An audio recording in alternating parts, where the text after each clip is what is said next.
بالجلال الواحد الديان تلقى المسرة والقطوف دواني. سبحانه من خالق من رازق من منعم هو صاحب السبحان. لذ بالجلال الواحد الديان تلقى المسرة والقطوف دواني. سبحانه من خالق من رازق من منعم هو صاحب السبحان. سبحانه في ملكه في خلقه، سبحانه في صنعة الأكوان. سبحانه رب الجلال وإنه متفرد ما من إله ثاني. سبحانه يعطي بلا من فيعصى ثم يحلم بعدما عصيان. سبحانه يعطي الجزيل وإنه عنا غني مالك الإحسان. لذ بالجلال الواحد الديان تلقى المسرة والقطوف دواني. سبحانه من خالق من رازق من منعم هو صاحب السبحان. سبحانه ملك الوجود بقهره وأذل كل معاند شيطان. فالرب في عليائه متفرد، هذا الذي مسطور في القرآن. وهو المهيمن كل شيء تحته، وهو المصور بارئ الإنسان. وهو الحليم تباركت أسماؤه، وهو الرحيم بإنسه والجان. فاعبده واقصد بالمراضي عفوه، تعطى المزيد بجنة الحيوان.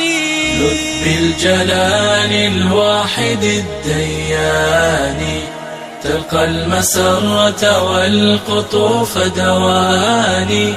سبحانه من خالق من رازق من منعم هو صاحب السبحان. لذ بالجلال الواحد الديان تلقى المسرة والقطوف دواني.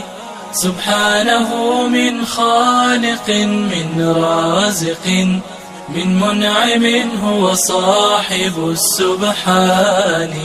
لذ بالجلال الواحد الديان تلقى المسرة والقطوف دواني.